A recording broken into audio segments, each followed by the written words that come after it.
तो क्या फ्रैंको ने रियल मैड्रिड को बिल्ड किया था या फिर रियल मैड्रिड की सक्सेस के पीछे डिक्टेटर फ्रैंको का हाथ है? मुझे ऐसा लगता है कि जब से मैंने फुटबॉल देखनी शुरू करी होगी या फिर जब से मैं रियल मैड्रिड को सपोर्ट कर रहा हूं, मुझे ये चीज़ हर जगह से सुनने को मिली है। मतलब इससे पहले कि आप बोलो कि सिर्फ बार्सिलोना फैंस ऐसा बोलते हैं, ऐसा बिल्कुल भी नहीं है।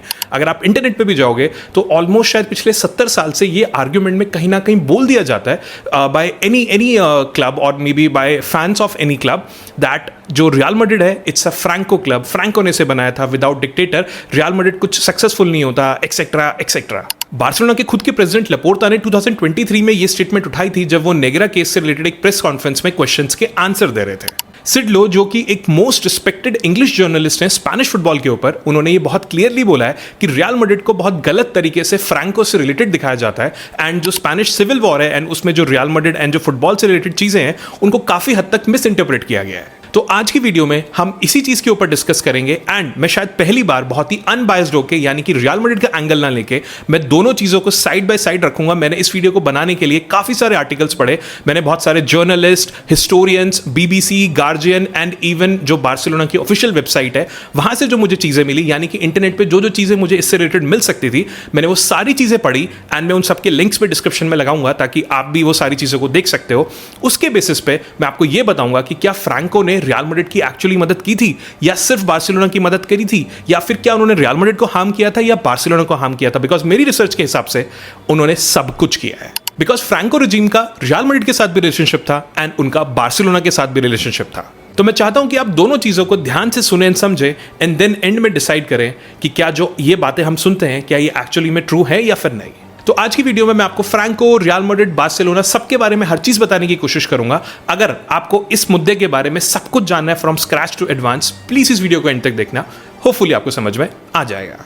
Point 1, what Franco regime did to Real Madrid. किसी भी चीज को समझने से पहले आपको यह समझना पड़ेगा कि स्पेनिश सिविल वॉर एंड जब फ्रैंको पावर में आने लगे तो इन दोनों ने मिलकर रियल मैड्रिड के साथ क्या किया। बिकॉज ये जो नैरेटिव चलता है उसमें से ये वाला चैप्टर मेरे ख्याल से डेलिबरेटली हटा दिया गया है। तो स्पेनिश सिविल वॉर खत्म होती है 1939 में एंड उस वॉर के रिजल्ट के बाद फ्रैंको के नेशनलिस्ट जो हैं वो पावर में आ जाते हैं। जब तक सारा वॉर का ये जो कारनामा है ये खत्म होता है, रियल मैड्रिड बिल्कुल खंडर बन चुका होता है।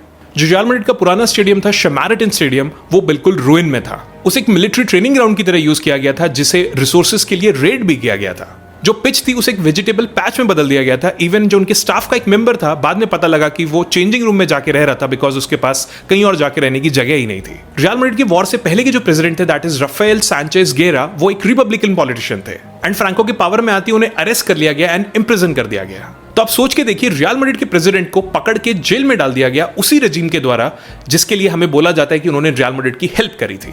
इवन बहुत सारे रियल मैड्रिड के ऑफिशियल्स जो कि रिपब्लिकन थे या फिर उनके साथ एफिलिएशन रखते थे, उनको भी पकड़ के इसी तरीके से इम्प्रिजन किया गया और कई जगह तो उससे भी बदतर हालात कर दिए गए। सो टेक्निकली रियल मैड्रिड ने वो सारे लोग खो दिए थे जिन्होंने रियल मैड्रिड को बनाया था। इवन सैंटियागो बर्नाब्यू ने इन सालों को क्लब की हिस्ट्री के सबसे डार्क ईयर्स बताया है। सिविल वॉर खत्म होने के नेक्स्ट 14 सालों तक रियल मैड्रिड एक भी ला लीगा टाइटल नहीं जीत पाई। जो पहला La Liga title Real Madrid ने वॉर के बाद जीता था वो जीता उन्होंने 1954 में। तो मेरे यहां पे क्वेश्चन ये कि फ्रैंको जो कि रियल मैड्रिड को हेल्प कर रहे थे, वो इन 14 सालों में कहां थे? क्यों उन्होंने रियल मैड्रिड को एक भी ट्रॉफीज जीतने में हेल्प नहीं करी? बिकॉज इस टाइम पे बार्सिलोना रियल मैड्रिड से ज्यादा ट्रॉफीज जीत रही थी। बिकॉज जब तक रियल मैड्रिड अपनी ट्रॉफीज के लिए वेट कर रही थी, उस टाइम पे बार्सिलोना ऑलमोस्ट 5 ला लीगा जीत चुकी थी एंड उसके अलावा और भी स्पेनिश कप्स जीत चुके थे। फ्रैंको के कंप्लीट एरा में बार्सिलोना ने ऑलमोस्ट 8 लीग चैंपियनशिप्स जीती थी। बट यहां पे मुझे एक चीज और बोलनी पड़ेगी जो शायद अगर मैं one sided real Madrid fan होकर बोलता तो मैं डेफिनेटली इस पार्ट को स्किप कर देता, बट अनफॉर्चुनेटली बार्सिलोना ने भी फ्रैंको के अंडर काफी सफर करा है। उस टाइम के बार्सिलोना के प्रेसिडेंट जोसेफ सुनियोल को फ्रैंकोइस्ट सोल्जर्स ने 1936 में एग्जीक्यूट कर दिया था। Catalan language and public identity को बहुत हद तक दबाने की कोशिश की गई, खासकर जो गवर्नमेंट इंस्टीट्यूशंस थे, जो उसके अलावा एजुकेशनल इंस्टीट्यूशन थे एंड सब पब्लिक लाइफ से भी। फ्रैंको की रिजीम ने दोनों साइड के लोगों को बहुत ही डैमेज किया जो रियल मैड्रिड एंड बार्सिलोना दोनों से ही लिंक थे। सो इस पूरे नैरेटिव का जो पहला पॉइंट है वो ये कि फ्रैंको ने दोनों ही रियल मैड्रिड एंड बार्सिलोना दोनों को ही डैमेज पहुंचाया है। Point 2, what Franco did for real Madrid. अब मैं आपको बताता हूं फ्रैंको एंड रियल मैड्रिड के बीच का कनेक्शन, बिकॉज इन दोनों के बीच में भी कनेक्शन था एंड अगर मैं इसके बारे में बात ही नहीं करूंगा तो जो मैं आपको ऊपर बोल के आया हूं इस वीडियो की क्रेडिबिलिटी तो वैसे ही खत्म हो जाएगी। सैंटियागो बर्नाब्यू फ्रैंको से पॉलिटिकली अलाइन करते थे। उन्होंने फ्रैंको की आर्मी में सिविल वॉर में सर्व भी किया था। वो एक राइट विंगर थे जो कि इस रजीम के बिल्कुल भी खिलाफ नहीं थे एंड ये सब कुछ डॉक्यूमेंटेड है। रियल मैड्रिड के वाइस प्रेसिडेंट राइमुंडो सपोर्ता वो तो फ्रैंको के बिल्कुल दोस्त ही हुआ करते थे। इस दोस्ती ने फ्रैंको के साथ रियल मैड्रिड को एक डायरेक्ट एक्सेस दे दी कम्युनिकेशन की, जो कि शायद किसी भी इंस्टीट्यूशन के पास उस टाइम पे नहीं थी। जब लेट 1950s में रियल मैड्रिड ने यूरोपियन चैंपियनशिप जीतना शुरू कर दिया, तब फ्रैंको ने इस सक्सेस को एक अपने प्रोपेगेंडा की तरह दिखाना शुरू कर दिया। लेट मी एक्सप्लेन मैं ऐसा क्यों कह रहा हूं। स्टेट कंट्रोल मीडिया एंड और भी सारी मीडिया जो उस टाइम पे फ्रैंको के कंट्रोल में थी, उन्होंने रियल मैड्रिड की जो चैंपियनशिप विंस थी उनको ऐसे दिखाना शुरू कर दिया कि जो स्पेन है वो काफी मॉडर्न हो गया है, वो काफी कंपेटिटिव फुटबॉल खेलता है एंड वो काफी आगे बढ़ चुके हैं। ये वो टाइम था जब स्पेन थोड़ा सा इंटरनेशनली आइसोलेट था। उस टाइम पे रियल मैड्रिड का पेरिस में जीतना, ग्लासगो में जीतना, ब्रसल्स में जीतना एक तरीका था फ्रैंको को दुनिया को यह दिखाने का कि जो स्पेन है वो भी आपके यूरोपियन फुटबॉल के साथ उसी टेबल पे बैठने का हक रखता है। फ्रैंको पर्सनली इन सारे प्लेयर्स से खुद मिला करते थे जब ये यूरोपियन ट्रॉफीज जीत के स्पेन वापस आया करते थे, एंड जो उनके फोटोग्राफ्स थे वो सारी स्टेट मीडिया प्रॉपरली डिस्ट्रीब्यूट किया करते थे। एंड इसका मैसेज बिल्कुल क्लियर था कि ये जो सारी सक्सेस है ये स्पेन की है एंड स्पेन जो है वो फ्रैंको का है। जितने भी फॉरेन डिप्लोमेट्स उस टाइम पे स्पेन आए करते थे उनको सैंटियागो बर्नाबाउ दिखाया जाता था as a symbol of Spanish progress. तो उस टाइम पे सैंटियागो बर्नाबाउ स्टेडियम को regime as a football stadium नहीं देखती थी बल्कि एक सिंबल के तौर पे देखती थी। एंड इससे पहले कि रियल मैड्रिड फैंस कुछ भी बोले, ये एब्सोल्युटली रियल है, ये हुआ है, ये सब डॉक्यूमेंटेड है। बट यहां पे क्रिटिकल डिस्टिंक्शन है जो मैं बताना चाहता हूं कि फ्रैंको ने इन विक्ट्रीज में रियल मैड्रिड की कोई हेल्प नहीं करी थी। उन्होंने ना कोई टीम पिक करी थी, ना उन्होंने इन टीम को कोच किया था, ना उन्होंने डी स्टेफनो को साइन किया था, वो भी सैंटियागो बर्नाबाउ ने किया था। जितने भी फुटबॉल से रिलेटेड लोग थे, चाहे वो सैंटियागो बर्नाबाउ थे या प्लेयर्स थे, उन्होंने अपने दम पे ये विक्ट्रीज जीती थी। फ्रैंको रेजिम ने अपने आप को उससे सिर्फ अटैच कर लिया था, जैसे कि बहुत सारे पॉलिटिशियंस ने हिस्ट्री में किया एंड अभी भी होता है कि कोई भी पॉलिटिशियन जो है वो सक्सेसफुल टीम के साथ अपने आप को अटैच कर लेता है। तो फ्रैंको का प्रोपेगेंडा बिल्कुल रियल था, बट उसके साथ साथ एक्सप्लॉयटेशन भी बिल्कुल रियल थी। बट रियल मैड्रिड ने सारी सक्सेस अपनी पिच पे दिखाई गई मेहनत से ली थी। डी स्टेफनो का जो ट्रांसफर हुआ था, जो कि मैं आपको पॉइंट 4 में बताऊंगा, उसमें भी बहुत सारे पॉलिटिकल डिमेंशंस थी, बिकॉज उस टाइम पे जो फेडरेशन थी वो बिल्कुल भी न्यूट्रल नहीं थी।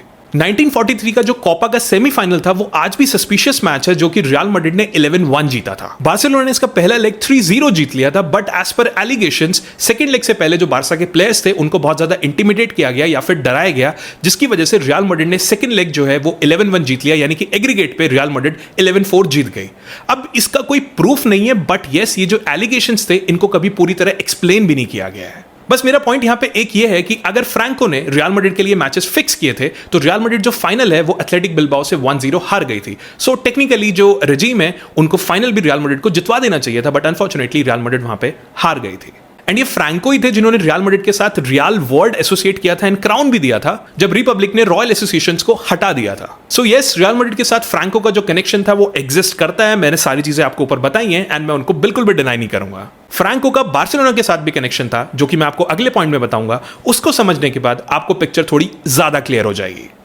Point 3, what Franco did for Barcelona. Franco की रिलेशनशिप रियल मैड्रिड के साथ एक बहुत ही टेंजिबल लेवल पे थी। वो सिर्फ रियल मैड्रिड की सक्सेस का यूज कर रहे थे अपनी इमेज को यूरोप में ठीक करने के लिए। फ्रैंको की रिलेशनशिप बार्सिलोना के साथ मुझे लगता है इससे थोड़ी सी अलग थी, जिसमें कि एडमिनिस्ट्रेटिव डिसीजंस थे, फाइनेंशियल एकोमोडेशंस थी, जिनके बारे में अब मैं आपको डिटेल में एक्सप्लेन करने वाला हूं। कुबाला 1950 में लास्लो कुबाला यूरोप के one of the best player हुआ करते थे, एक ऐसे हंगेरियन रेफ्यूजी जो बिल्कुल स्टेटलेस हुआ करते थे। बार्सिलोना ने अपनी खुद की वेबसाइट पे 75th एनिवर्सरी ऑफ कुबाला साइनिंग में ये चीज बताई है एंड वो ये भी कंफर्म करते हैं कि कुबाला जो है वो एक पॉलिटिकल रेफ्यूजी थे साइन होने से पहले, जिनको हंगेरियन फेडरेशन जो है वो ढूंढ रही थी, बट उनके खेलने से पहले बहुत सारे रेड डॉट्स थे या रेड फ्लैग्स थे जिनको सॉल्व कर दिया गया। बार्सिलोना के खुद के पेज कहते हैं कि वो कंपिटिटिव फुटबॉल नहीं खेल सकते थे as a naturalise Spaniard until 1951 cup. And जब वो नेचुरलाइजेशन थी, यानी कि स्पेनिश सिटीजन बनना, वो सारी चीजें फ्रैंको की रजीम के अंडर ही हुई थी। Goal.com एंड मल्टीपल हिस्टोरियंस ने ये चीज कंफर्म करी है कि जो कुबाला का रेफ्यूजी स्टेटस था उसकी अप्रूवल के लिए फ्रैंको इस रजीम के साथ बहुत सारे अप्रूवल्स की जरूरत थी। मैं यहां पे चीज क्लियर कर दूं कि बार्सिलोना इसका पूरा क्रेडिट समिटर को देती है, फ्रैंको को नहीं देती है। बट अब ये भी चीज समझिए कि फ्रैंको रजीम के अंदर एक स्टेटलेस रेफ्यूजी को स्पेनिश सिटीजन बनाना उतना भी आसान नहीं था। उसके लिए फ्रैंको रजीम के सिस्टम को ये सारी चीजों को प्रोसेस करना था। इससे ये चीज प्रूव नहीं होती है कि फ्रैंको जो है वो उसमें पर्सनली इन्वॉल्व थे, बट हाँ ये चीज जरूर प्रूव होती है कि जो फ्रैंको इस गवर्नमेंट थी या फिर जो फ्रैंको इस रजीम थी, उनके बार्सिलोना के साथ भी उतने ही कनेक्शन थे, बिकॉज उनके कनेक्शन की वजह से ही जो कुबाला है उनको बाद में स्पेनिश सिटीजन बना दिया गया। तो आप ये नहीं कह सकते कि फ्रैंको जो है या उनकी गवर्नमेंट जो है वो सिर्फ रियल मैड्रिड की मदद किया करती थी, उन्होंने बार्सिलोना के लिए भी काफी चीजें की है। कैंप नाउ, बार्सिलोना की खुद की वेबसाइट कैंप नाउ की हिस्ट्री के बारे में कुछ चीजें कहती है। कैंप नाउ की जो नींव थी वो उस टाइम के सिविल गवर्नर फेलिपे एसेडो कोलुंगा की प्रेसिडेंसी में हुई थी।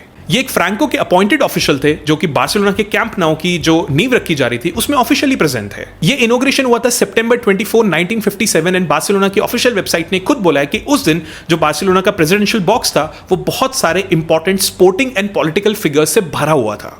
पेज पे स्पेसिफिकली नाम है होजे सोलिस रुइज जो कि मूवमेंट के सेक्रेटरी जनरल थे। उसके अलावा होजे एंटोनियो ओलासो एंड फिलिपे एसेडो जो थे ही वहां पे, एंड ये सारे के सारे फ्रैंको रिजीम के सीनियर ऑफिशियल्स थे। एंड बार्सा की वेबसाइट आपको ऑफिशियली ये बता रही है कि ये सारे के सारे जब नींव रखी गई वहीं पे प्रेजेंट थे। इस स्टेडियम को बनाने में उस टाइम पे लगे थे 288 मिलियन पेसेटस, जो कि बार्सिलोना की वेबसाइट ने खुद बताया हुआ है, जिसकी वजह से क्लब जो है बहुत ही ज्यादा डेट में आ गया था। उसके बाद फ्रैंकोस अथॉरिटीज ने जो प्लान्स थे उनको अप्रूव करा related to property distribution and all that, जिसकी वजह से बार्सिलोना की बहुत ज्यादा हेल्प हुई इस डेट को कम करने में। And as per so many resources ये वाली जो चीज है, ये जो एक्टिविटी है प्रॉपर्टी से रिलेटेड, ये एक से ज्यादा बार भी की गई थी। एंड अब मेरे अकॉर्डिंग जो सबसे अनकंफर्टेबल पार्ट है वो मैं आपको बताता हूं, एंड ये बार्सिलोना ने ऑफिशियली बताया हुआ है। 2019 में बार्सिलोना की असेंबली ने वोट किया था 3 मेडल्स को रिवोक करने के लिए, जो कि बार्सिलोना ने फ्रैंको को दिए थे, जो कि उन्हें दिए गए थे 1951, 1971 एंड 1974 में। जी हाँ, ये ऑफिशियली लिखा हुआ है, लिंक आपको डिस्क्रिप्शन में मिल जाएगा, आप क्लिक करके इस चीज को पढ़ सकते हो। 3 मेडल 3 डिफरेंट ओकेजन में 23 साल के अंदर जब फ्रैंको अलाइव थे, एंड उनके मरने के 44 साल बाद यानी कि 44 ईयर्स बाद आप उनको रिवोक कर रहे हो। अगर फ्रैंको ने सिर्फ रियल मैड्रिड की हेल्प करी थी तो आपको ये एक्सप्लेन करना पड़ेगा कि उनके ऑफिशियल्स कैंप नाउ की नींव रखने में क्या कर रहे थे, क्योंकि टेक्निकली वो तो रियल मैड्रिड के राइवल क्लब थे। एंड उसके साथ साथ आपने 3 मेडल फ्रैंको को क्यों दिए थे, उसके अलावा जो डेट रिलेटेड पॉलिसीज थी जिनमें चेंजेस किए गए, वो सब कैसे हो गया। मुझे ऐसा लगता है कि ये वाला एंगल जानने के बाद ये जो नैरेटिव चल रहा है कि फ्रैंको रियल मैड्रिड को हेल्प करते थे, ये बोलना शायद थोड़ा सा यहाँ पे गलत होगा, बिकॉज फ्रैंको दोनों ही क्लब्स को कहीं ना कहीं हेल्प कर रहे थे मेरे हिसाब से अपनी इमेज को इंप्रूव करने के लिए। यूरोप में जिस तरीके से वो रियल मैड्रिड को यूज कर रहे थे for the European part, may be वो बार्सिलोना को यूज कर रहे थे फॉर द कैटलन वाला पार्ट, और मे बी स्पेन में अपनी इमेज को बेटर करने के लिए। Point 4, the D Stefano transfer. 1953 में डी स्टेफनो कोलंबिया के मिलोनारियोस क्लब के लिए खेल रहे थे, बट वो उस टाइम पे भी अर्जेंटीना के रिवर प्लेट क्लब के साथ लिंक थे। दोनों क्लब्स के अपने अपने क्लेम थे। उस टाइम पे बार्सिलोना ने जो रिवर प्लेट के पास राइट्स थे उनको एक्वायर कर लिया, जो कि प्रॉपर लेजिटिमेट राइट्स थे। वहीं पे रियल मैड्रिड ने मिलोनारियोस क्लब से जो उनके राइट्स थे वो एक्वायर कर लिए, जो वो भी लेजिटिमेट थे। अब दोनों ही क्लब्स के पास जो एक लीगल प्रॉब्लम है उसके डिफरेंट पार्ट्स थे। अब जैसे कि बहुत सारे बार्सिलोना पेजेस ये बोलते हैं कि ये वो वाला केस है जहां पे बार्सिलोना ने एक प्लेयर को खरीदा, रियल मैड्रिड ने उनसे उनको चुरा लिया ड्यू टू फ्रैंकोस हेल्प। आपको बीबीसी का लिंक देखना चाहिए जो कि मैंने डिस्क्रिप्शन में डाला है। बीबीसी ने इसके ऊपर एक प्रॉपर इन्वेस्टिगेशन करी है, इस पूरे कॉम्प्लेक्स जो ये एंगल था, लीगल एंगल, एंड उन्होंने ये चीज बताया कि यहाँ पे कोई भी ऐसा केस नहीं था जिसमें एक क्लब ने खरीद लिया एंड दूसरे ने चुराने की कोशिश करी। जो स्पेनिश फेडरेशन थी उस टाइम पे फ्रैंको स्टेट के अंदर, उन्होंने ये बहुत अच्छा ऑप्शन दिया कि एक साल खिला लो, 1 साल रियल मैड्रिड में खिला लेना और 1 साल बार्सिलोना में खिला लेना। क्या जो इस फेडरेशन का एनवायरमेंट था वो न्यूट्रल था? I don't think so. ऐसा कोई भी प्रूफ कहीं पे नहीं है जहां पे ये चीज बोली गई हो कि फ्रैंको ने ये पर्सनली ऑर्डर किया था कि डी स्टेफनो को आप रियल मैड्रिड में जाके खिला लो। ट्रिब्यूना के एनालिसिस ने ये चीज कंफर्म करी है कि ऐसा कोई भी प्रूफ नहीं है जहां पे फ्रैंको ने ये चीज बोली हो, बिकॉज जो फेडरेशन थी उनके भी अपने पॉलिटिकल बहुत सारी थिंकिंग चल रही थी, एंड उस पॉलिटिकल एंगल ने इस वाले इवेंट को काफी हद तक इन्फ्लुएंस करा था। बट देन बार्सिलोना के खुद का बोर्ड पीछे हट गया एंड उन्होंने जो अपने अरेंजमेंट्स थे, उनके जो राइट्स थे, वो सारे के सारे रियल मैड्रिड को ट्रांसफर कर दिए एंड उन्होंने बोला कि हमें इस प्लेयर की जरूरत नहीं है, तुम ही खिला लो। सो टेक्निकली फ्रैंको ने ऐसा कुछ बार्सिलोना को नहीं बोला करने को, उनके खुद के बोर्ड ने ये चीज डिसाइड करी थी। एंड सबसे वियर्ड बात ये कि इस पूरी चीज में जो फिगर बार्सिलोना का जो स्टैंस था उसे कॉम्प्लिकेटेड कर रहे थे, उनका नाम था जोसेफ सेमिटर, जो कि खुद बार्सिलोना के लेजेंडरी प्लेयर रहे हैं। वो चाबी जो कि बार्सिलोना यूज कर रही थी बिहाइंड द सीन्स, बिकॉज उनके भी जो फ्रैंकोइस्ट रजीम थी एंड फ्रैंको के साथ रिलेशन थे, जो कि goal.com ने बहुत क्लियरली बताया हुआ है। तो ये सच है कि रजीम की पॉलिटिकल इन्फ्लुएंस ने एक कॉम्प्लिकेटेड सिचुएशन को बहुत ही बेकार बना दिया, बट यस, बार्सिलोना की खुद की मिस्टेक्स ने भी इसको बहुत ज्यादा बड़ी चीज बना दी। सो टेक्निकली दोनों चीजें सही हैं, बट इस सारी चीज के लिए एक साइड को ब्लेम करना ये हिस्ट्री नहीं है, मेरे हिसाब से ये प्रोपेगेंडा कहलाता है। Point 5, Who actually built Real Madrid? So सबको दिखाने के बाद अब आपके मन में शायद क्वेश्चन आ सकता है कि Who actually built Real Madrid? मेरे हिसाब से पिछले 70 सालों से ये दुनिया गलत क्वेश्चन पूछ रही है that Franco helped Real Madrid. Yes, मैंने आपको ऊपर बताया कि उन्होंने Real Madrid की हेल्प की है, Real Madrid के उनसे कनेक्शंस थे। यहाँ पे जो सही क्वेश्चन होना चाहिए वो होना चाहिए था, Did Franco create Real Madrid success? Did Franco help Real Madrid with trophies? And इसका आंसर है नो, जिसके बारे में मैं ऑलरेडी ऊपर आपको बता चुका हूं। रियल मैड्रिड पूरी तरह बनाई गई थी एक लेजेंडरी आदमी के द्वारा जिसका नाम था सैंटियागो बर्नाबाउ। जब सिविल वॉर खत्म हुई थी तब उनको ये क्लब एशेज में मिला था। उनके बहुत सारे लोग जो हैं वो ऑलरेडी इम्प्रिजन हो चुके थे, रियल मैड्रिड के पास कुछ भी नहीं बचा था। उन्होंने इस क्लब को मेंबर सब्सक्रिप्शंस के थ्रू बनाया, मॉर्टेज मनी के थ्रू बनाया, उन्हें कोई फ्रैंको से मनी की हेल्प नहीं मिली थी।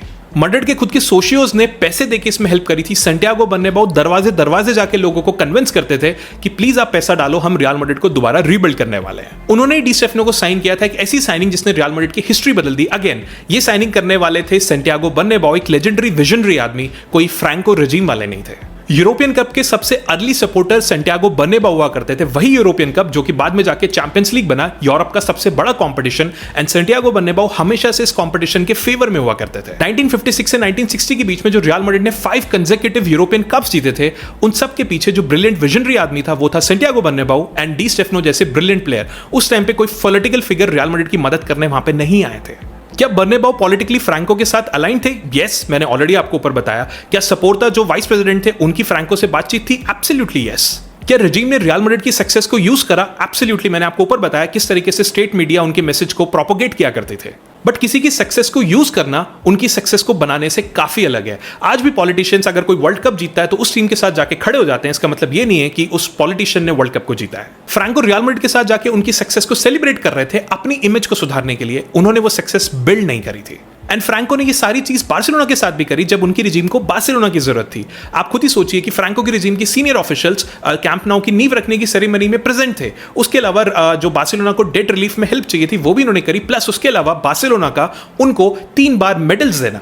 सो टेक्निकली दोनों क्लब्स डिक्टेटरशिप के अंडर काम करते थे एंड दोनों के ही फ्रैंको से कनेक्शंस हुआ करते थे। एंड उनमें से सिर्फ एक साइड को कहना फ्रैंकोस टीम, जबकि उसके अलावा बहुत सारी वेबसाइट्स एंड बार्सिलोना की खुद की ऑफिशियल वेबसाइट ये बता रही है कि हमने फ्रैंको को मेडल्स दिए थे, ये थोड़ा सा गलत है। ये जो फ्रैंको की टीम वाला लेबल है, इसने रियल मैड्रिड को काफी चीजें कॉस्ट भी की है। 15 चैंपियंस लीग ट्रॉफीज जो कि यूरोप का कोई भी क्लब आज तक नहीं कर पाया। पिछले 70 साल में ये सब डिमिनिश हो गया just because of Franco's club. Bernabeu ने एक डिस्ट्रॉयड क्लब को रीबिल्ड किया बिल्कुल एशेस से। उन्होंने अपने 34 साल लगा दिए, उन्होंने अपना सारा पैसा लगा दिया, अपनी सारी उम्र लगा दी एक क्लब को बिल्ड करने के लिए। एंड उनकी पूरी मेहनत को टर्म कर दिया गया कि ये तो उनके दोस्त फ्रैंको ने उनकी हेल्प करी थी। तो सैंटियागो बर्नाब्यू ने रियल मैड्रिड को बिल्ड किया था, फ्रैंको ने उन सब का फायदा उठाया जो रियल मैड्रिड ने सक्सेस अचीव करी थी। इसके एविडेंस बिल्कुल क्लियर है।